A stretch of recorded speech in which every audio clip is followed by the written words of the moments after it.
अस्सलाम वालेकुम।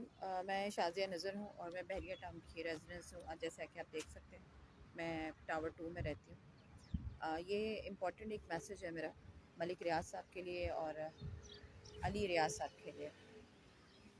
हम अपना कराची छोड़ के बहरिया टाउन में इसीलिए बसे हैं बिकॉज़ आप लोगों ने दावा किया था कि यहाँ पे सिक्योरिटी पॉइंट ऑफ व्यू से आप लोगों को कोई मुश्किलात नहीं आएंगी। ठीक है, सही है, मानते हैं कि आपने इंफ्रास्ट्रक्चर बहुत अच्छा दिया है, माहौल अच्छा दिया है, हम इसके पैसे भी भरते हैं, मुफ्त में नहीं रहता है। और दूसरी चीज़ ये कि सिक्योरिटी इन अ सेंस, मैं बहुत बड़ी बात आपको बताने जा रही हूँ कि मैं सिटी में जॉब करती हूँ। पहले मैं बहरिया यहाँ पे आई, मैं प्रॉपर्टी का काम करती थी, प्रॉपर्टी गिर गई तो मैं बहरिया टाउन की मैनेजमेंट का हिस्सा बनी। बड़ी मुश्किल से मिन्नतें की मलिक रियाज साहब की, तो उन्होंने मुझे ब्रिगेडियर हसन रफत की सेक्रेटरी बना दिया।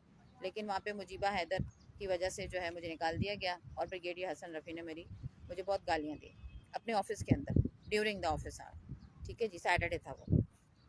तब भी मैं बहुत चीखी चिल्लाई, लेकिन मेरी किसी ने रवादार नहीं सुनी। तब मैंने ना कोई एफआईआर कटवाई और ना ही मैंने कोई वीडियो बनाई। लेकिन अब मैं मजबूर इसलिए हूँ कि मेरे बच्चों का मामला है। मेरे 2 अदद बच्चे हैं, मैं सिंगल पेरेंट हूँ। मैं यहाँ पे नौकरी करने के लिए डेली यहाँ से 2 घंटे की ट्रैवल करके क्लिफ्टन जाती हूँ और अपने बच्चों का पेट पालती हूँ और बहरिया मैनेजमेंट की जितनी भी अखराजात हैं वो उठाती हूँ। ठीक है, कभी कोई शिकायत नहीं हुई मेरी।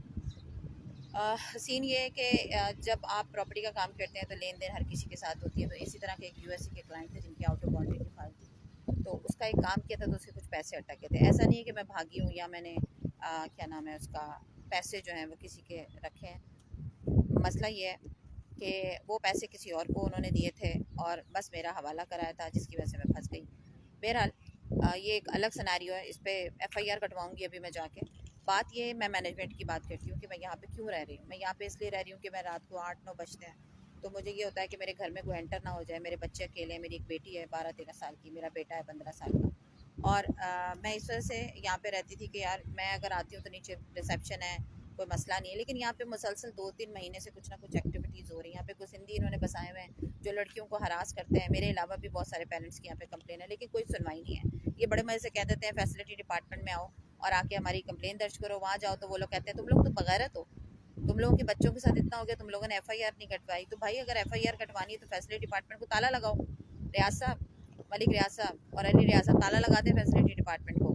कोई नहीं सुनवाई आपकी। ठीक है, अब मैं आ जाती हूँ अपने मुद्दे की तरफ। मेरा मुद्दा ये है कि मेरे घर में 5 बदमाश घुसे। मेरी बेटी घर में अकेली थी और इनकी वीडियो भी इनके पास अवेलेबल है क्योंकि चूँकि यहाँ पे कैमरे अवेलेबल हैं। वो धक्का मार के मेरे घर के अंदर एंटर हुआ है। आप ये मुझे बताइए कि यहाँ पे तो परिंदा पर नहीं मार सकता। कमांडर मुर्तज़ा साहब की सरबराही में यहाँ पे परिंदा नहीं पर मार सकता था, लेकिन यहाँ पे 5 गुंडे जो हैं वो मेरे घर में घुसे और मेरी बेटी जो 13 साल की थी वो उसे हरास किया इन लोगों ने। और कोई सुनवाई नहीं, बस आते हैं, रवादार सुनते हैं और निकल जाते हैं। अभी मैं आज एफआईआर कटवाऊंगी इनके खिलाफ तो अलग। लेकिन बात यह है कि मुझे फैसिलिटी डिपार्टमेंट बुलाया जा रहा था तो मैंने कहा मेरी जाती है जूती, मैं नहीं जाती। मेरे घर में 5 गुंडे घुसे। आप मुझे बताइए कि आपकी सिक्योरिटी क्या झक मरा रही है? आपकी सिक्योरिटी कुछ भी नहीं है, फेल हैं आप लोग।